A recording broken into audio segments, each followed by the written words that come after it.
Anyway. So yeah, I don't know whether we can do this as a chat, but we're just about to talk about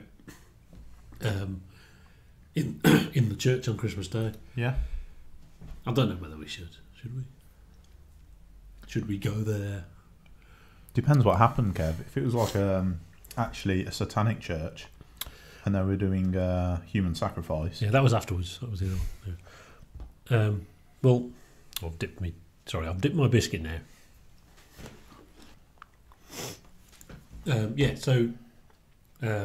We're not religious. We don't go to church. However, my wife's parents, well, my wife's dad, is religious, and they go to church every year, but it's more everybody does. This is in Northern Ireland. Yeah. It's just more part of the culture rather than anyone actually being religious, I think, really. So it's not a thing. I don't understand it, you know. But the great thing about going to something like that in Ireland compared to England is interesting. There's quite a difference. I would imagine people who live in different countries wouldn't be aware of this. That the music's much better in Ireland, as in the music, the playing is far and away more competent than, you know. In England, you'll get some arthritic organ player playing the wrong notes, and it's like over there they had. I think they had 2 brass players, and they had a guitarist and a bass player. I think the bass player was leading. I think that was the key to it. It was a really good bass player, no drummer, obviously, and lots of vocals, obviously, and it was all in tune, really good, really well performed. That's great. What faction of church was this, Kev? This is the Catholic faction. So I caught fire. I wonder if it has anything to do with that.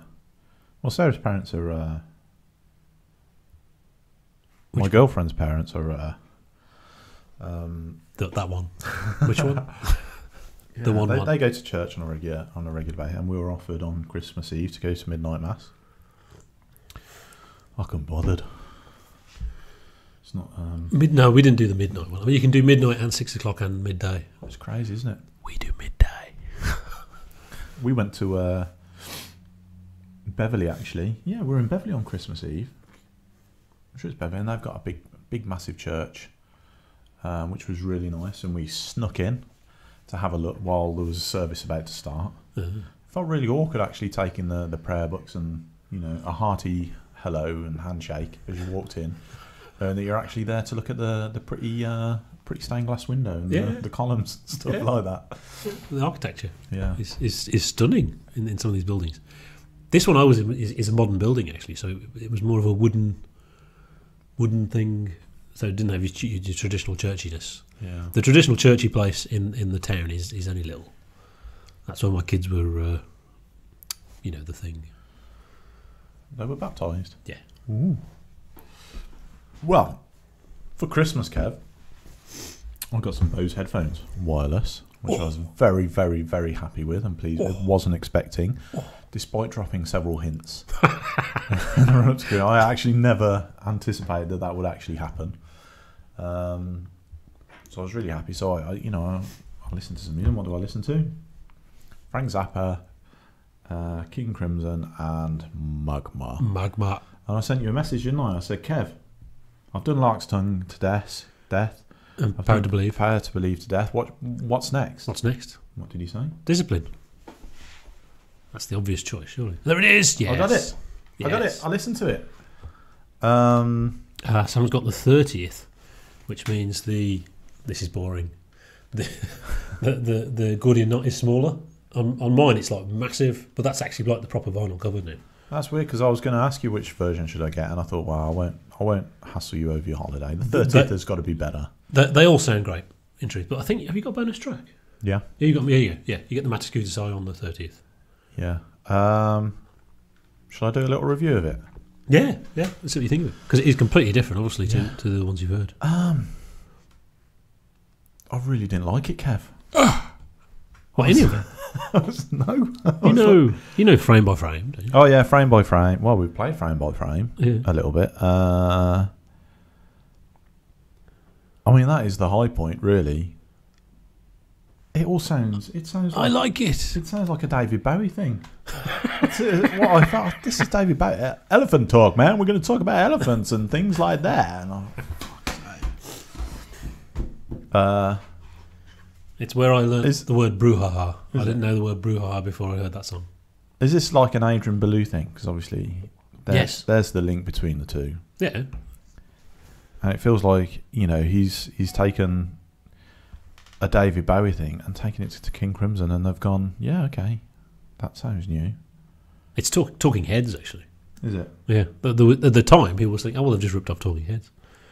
It's probably aged better than Talking Heads, though, I think. Yeah. Which is also good, though. But, can you hear, if you take that and Lark's Tongues, do you get Power to Believe? No. I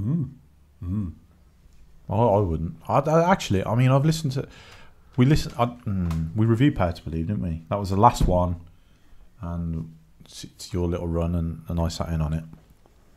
And obviously I hadn't had much of a listen to it. I actually really, really like that album. It's a really good one, isn't it? It is fantastic. Yeah. It'll never be... Because it's the last one, because it's from 2003, it'll never have it'll never be remembered as a great one. Yeah. But it is. It is a really, really good album. So, yeah. I don't know why did you suggest this and not Red? I think you gave me Red at one point. Because you've already got Lark's Tongues. And it's just next... Red's like the final run in that. But, I mean, in terms of... In all of King Crimson, where should you go next? That, in terms of studio albums, that's the most definitive one. Really? There's nothing else that is, other than Power to Believe, that's able to represent the music as best as it can on the studio version. Everything else you need live. And obviously you've got Absolute Lovers, which is fantastic, but you have the definitive versions of those songs pretty much on there, you know, and the double trio versions often sound very similar to the ones on there. You can't say that about pretty much any other album other than Power to Believe. So when have we booked the tickets to see King Crimson again? Oh, it's like November. Miles away. Yeah. It's not going to be this, is it, Kev? It's going to be well, who knows? It's going to be exactly what we heard before. It's going to be exactly not that. That's okay. It is very strange. Brilliant. They have now introduced a couple of Belew songs because when Adrian Belew left, or it was decided that they were going to reignite King Crimson without him, there was an agreement. He said, "Don't play my stuff. Please don't play my stuff." And that's what it was. That's why they didn't. And it was weird. It's like, why is there nothing from the 80s? Nothing. They do Construction of Light, but without the vocals. Huh? You know, and that's why. That's what it was. And so they've started to seep back in. They do Manhattan. Not Manhattan. Well, technically it kind of is Manhattan, but yeah, Neurotica. I mean, actually, that's pretty cool, isn't it? He's asked them not to play it, and They did, you know. But that meant, of course, they go back and play all this other stuff that they've never played since 1969 and etc. So it's a different band, you know. Yeah. Well, could you imagine if Pink Floyd didn't play any Roger Waters stuff when he left? Well, we wouldn't, because we wouldn't know about it. No. Apparently, in the 80s, they reformed. Didn't you? Okay, interesting. I hope everyone we hope everyone out there had a lovely Christmas as well. Mm-hmm. And if you had any interesting Christmas presents, let us know. Yes. Tell us about your presents. Yeah. You like Christmas presents? I had a lightsaber. I don't really get things that I like. Did I tell you we watched Star Wars? I don't think so. No, we haven't had the Star Wars discussion. Oh, I think. My God. Okay, shall I do mine first? I don't know. Yeah. You know. Well, okay. My take is it is both simultaneously a terrible film and a really good film, depending on how you measure it. It's structurally all over the place. Random things happen that have no effect on the plot or anything. Some of it is jarring. There's this sort of jarring tone thing going on, and there's a bit of a couple of points of sort of, what, really? And there's things that happen, and stuff happens. Nothing. It means nothing. Sorry. Next scene. There's also that, and yet fantastically directed in terms of the framing and all that stuff. Fantastic dialogue is brilliant. Great characters, character arcs in Star Wars. you know, it's still miles and miles and miles away better than the prequels. Obviously, anyone who says otherwise is you know, probably people who were kids when the prequels came out. I would assume it's just baffling because the prequels are so bad, you know. But it is interesting now. No one could complain because you've got the film when they played it safe, where it was just New Hope. It was a soft reboot. So people complaining about Rey's character, calling her a Mary Sue, missed the point that, of course she is, because she's Luke Skywalker. So because Luke Skywalker is a bland, boring character as well, so, but lots of charisma, you know. And then you've got the fan movie with Rogue One, which was rubbish. Yeah. Unless you're a fan and you just Star Wars, look at then you'll like it. Yeah. And they'll that ship that I've seen in that cartoon, that's in it. Yeah. So it's a good film, you know. And then this one, which is like, whoa, what the hell are they doing? And they've just given Star Wars to some random guy. Go and do some Star Wars, and left him to it. So fair enough. Yeah. Yeah, that's all right. Right, go. Now, here's something interesting. Yeah, we watched the film in 4D. Did I tell you that? Yeah, I'm sure I told you this. You did tell me we that. Watched Yeah. it in 4D, and oh my god, and wind blown at you and stuff. I had never heard of 4D. We talked about it. And there's a 4D cinema on Broad Street, and it cost, I think it was £17.50 each. Yeah, but and it is basically a fair ride. Yeah. Coupled with the film, so it plays the movie at you while the fair ride's going. Yeah, and the seats move. It blows wind at you. Yeah, it blows wind at you. It sprays water, and you've got little jets in the back of the seat that which they do as like TIE fighters are shooting at you into the screen. It goes, didn't have to make me jump the first time. I had no idea what to expect. Something happened. You know, I don't want to give any spoilers away. Yeah, we won't do spoilers. It really, really augmented the film, which is interesting because it's very hard to judge the film on that basis. That's the problem. How do you, you know, if you judge it on that, yeah, it's brilliant. If you judge it on amazing. That, it's terrible. It's a great experience like that. The storyline didn't have a problem with me. I thought at one point they address. I can't do it without giving a spoiler away. They address the similarities between the first one and A New Hope.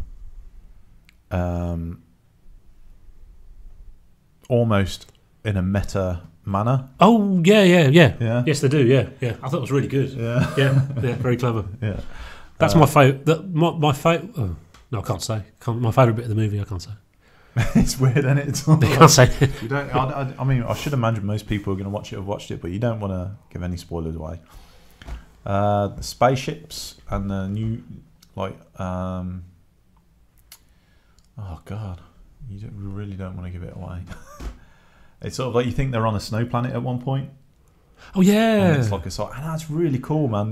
Did you spot it? The it wasn't when he was there. It wasn't happening. I didn't know. I did not. Yeah. I did not. And it wasn't green, and we'd just seen it get broken. That was the other thing. Oh right, I did not know that.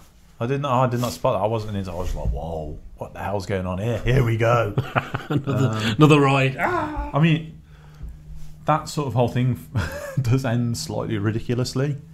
I did have to explain. I think I had to explain to my girlfriend. She said, "Well, why did that happen?"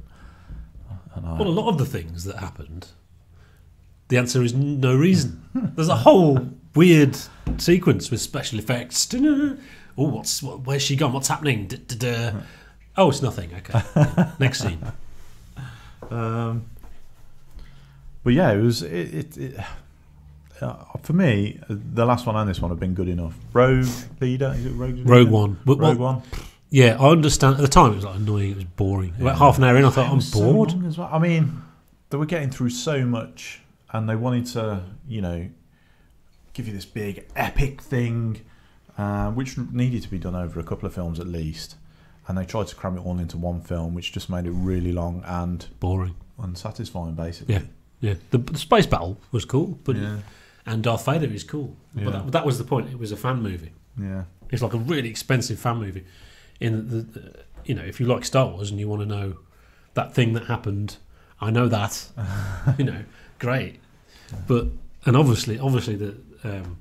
you'd be hard pushed not to be a fanboy about the bit at the end with Darth Vader, because it's leading up to New Hope and it's cool because it's Darth Vader, and But actually, if there's two ways you can look at it. You can look at it as, I like Star Wars, I want to see the Star Wars things, or I want to see a film with acting and plot and characters.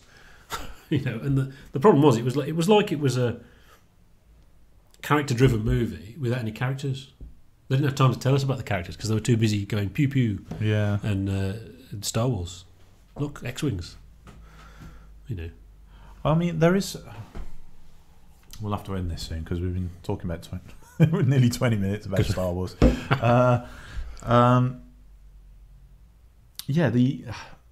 There's a certain tongue-in-cheekness about it, which they did in the prequels. They tried to inject humour into it, and when they remastered the original 3, and they added little all the crap, stupid characters in and stuff like that. Yeah. Which I always thought ruined Star Wars a bit. I mean, it is silly. There is humour there, but it's sort of in character humour. So the humour is Han Solo. I think that the humour in Episode 7 mirrors the Han Solo humour, the original humour. Yeah. It's kind of half and half in the new one. There's a bit of both where and they're trying to make it like the Marvel movies. Yeah. And sometimes the tone is really strange. Yeah. It's really jarring. Because the thing about, Han Solo was a funny character, and the playoff between Han Solo and Obi-Wan Kenobi was quite cool. Yeah. Luke Skywalker was always a straight character. Exactly. Yeah. And there's stuff in this which isn't so like that, which is a bit, Yeah. And that's the thing. If you're complaining about the character of Rey, why aren't you complaining about Luke Skywalker? Yeah. That makes no sense. Sexism. I've got no issues with the character of Rey. I had a problem with the bloody, what's her name, Jin character.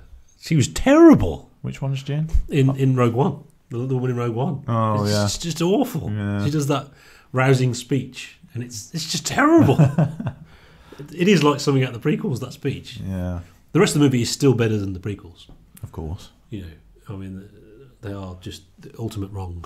I remember when Phantom Menace, I was in denial. Really? Until the second film, I was in denial. No, it was good. It's Star Wars. Don't jinx it. Oh, God. I was the other way around, of course. Oh, yeah, but the others will be all right. And there were, and actually, no, yeah, I was in denial about Attack of the Clones to a certain extent. Just coming out of the cinema, just bored and tired, and but Count Dracula had a lightsaber fight with Yoda. That's so cool. Until you realise it's ruined Yoda. Christopher Lee, man. He almost had it. He was it Saruman in Lord he of was the Saruman. Rings? He was brilliant at Saruman. And then he got Count Dooku in Star Wars, and it's just terrible films. It's not, he's just the sound of his voice is the best thing about the film. Yeah. And Natalie Portman's, I can't say it. Natalie Portman's